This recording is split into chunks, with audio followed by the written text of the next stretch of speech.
Il y a des clochettes qu'on fait sonner aussi. Enfin, voilà, enfin, donc, et puis il y a le fait que le prêtre élève. Et alors, si les servants d'autel sont bien dressés, ce qui n'est pas toujours le cas, normalement, après la consécration, quand ils passent, les servants d'autel qui passent devant l'autel, ils inclinent toujours la tête, ils font un salut. Mais après la consécration, dès l'instant où le pain et le vin sont posés sur l'autel, quand on passe devant, on ne fait pas un salut, mais une génuflexion pour dire le Christ est là, présent sur l'autel. Donc, on ne salue pas juste l'autel qui est un lieu important, mais la présence réelle du Christ dans la messe. Et c'est aussi la raison pour laquelle, parfois, selon chacun son discernement le souhaite ou ne le souhaite pas, on peut s'agenouiller à ce moment-là, parce que c'est le Christ Oui, qui est parce que c'est présent, dit et que le c'est un Christ signe se de... manifeste. Voilà, exactement. Après, on peut se relever aussi. Il y a 2 temps où on peut se relever. Il y en a un, d'ailleurs, il est signalé par quelques mots. Christ est vivant, Christ est ressuscité. Ah, il est ressuscité, bon, on va ressusciter avec lui. On se relève en même temps pour fêter, en fait, quelque part, cette résurrection. Mais tout ça, c'est... On peut pas tout expliquer d'un coup. Oui. Et après, c'est chacun selon sa Voilà. sensibilité. Et ça, moi, tous ces gestes-là, il ne faut pas faire des gestes si on n'est Si pas on ne les capable de comprend leur donner pas. un sens. Tout Enfin, à fait. le geste lui-même n'a pas d'importance. Ouais. Faire le geste parce qu'on a fait le geste, c'est de la superstition. C'est pas, voilà, un geste, il doit avoir du sens. Voilà, ça, c'est comme voilà, ne pas manger de viande pendant le carême.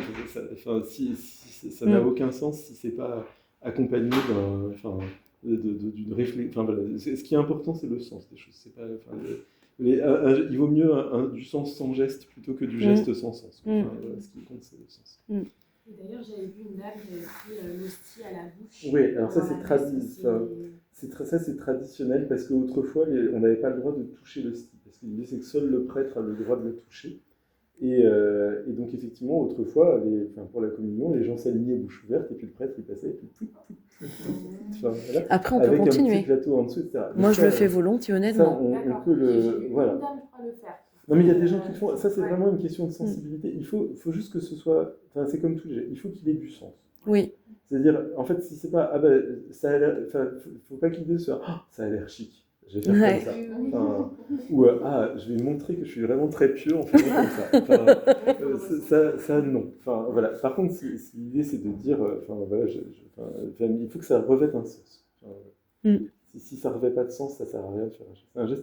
Un geste, il sert à quelque chose que si on lui donne du sens. Si on lui donne pas de sens, c'est juste un geste. Et voilà. Et donc ensuite, effectivement, donc il y a un autre moment qui est le moment dit de la fraction du pain. Donc, où là, le prêtre fractionne l'hostie et en met un petit bout dans le calice, d'ailleurs. Voilà, mais ça, je vous parlerai, je pense, de la signification de... Voilà. Et on chante un autre chant qui est Agneau de Dieu. Agneau de Dieu qui enlève le péché du monde, prend pitié de nous. Et puisqu'on parlait de gestes, c'est aussi un où on peut se frapper la poitrine. Et donc voilà. Et après donc ça, il y a la procession de communion. Donc, où là, les gens vont s'approcher de l'autel pour recevoir, manger l'hostie, et donc recevoir en eux physiquement la présence du Christ. Donc, c'est l'idée que le Christ va être présent en eux. Donc, ça, vous ne pouvez pas encore, mais vous êtes invités à vous joindre à la procession de communion en croisant les bras comme ça.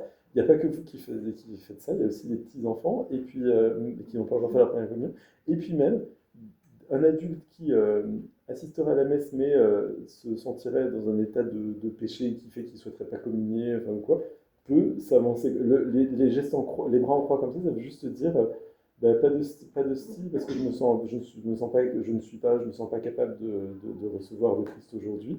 Je me sens pas capable d'être digne de l'avoir en moi aujourd'hui, mais je veux bien une bénédiction. Voilà. Donc, et on peut toujours être béni. Tout le monde peut bénir. Bénir, c'est dire du bien, et il faut bénir. Voilà. Et ensuite, donc, après, ça c'est un peu le sommet, on va dire, de la messe. Et après ça, donc, il y a encore une prière qu'on appelle la prière post-communion, parce qu'elle a un nom pas très original, parce que c'est juste après la communion. Et ensuite, il y a les rites conclusifs. Donc les rites conclusifs, ils sont très brefs. En général, avant les rites conclusifs, il y a des petites annonces. Parce que voilà, on est une communauté, on a besoin de se faire passer des messages aussi. Donc les rites conclusifs, en fait, il y en a essentiellement deux. Il y a une bénédiction et il y a ce qu'on appelle l'envoi. Donc la bénédiction, le prêtre vous bénit. Enfin, voilà, il y a des bénédictions simples, où juste que le Saint-Puissance bénisse le Père, le Fils et le Saint-Esprit. Il y en a d'autres qui sont beaucoup plus solennelles, il y a ce qu'on appelle des monitions, c'est où on répond avec Amen 3 fois avant d'être... bonsoir, au sous-sol. Ouais. Et voilà, mais donc, voilà, il y a la bénédiction, parce voilà, on veut du bien. Et ensuite, il y a ce qu'on appelle l'envoi. Donc là, c'est le prêtre ou le diacre, s'il est présent, qui dit allez dans la paix du Christ. Et on dit nous rendons grâce à Dieu. Et après, il y a un chant de sortie qui n'est pas obligatoire, mais qu'on met, enfin, mais qui sert en général, enfin, qui pareil permet de se mettre aussi dans une tonalité pour repartir. Enfin, souvent. Donc voilà,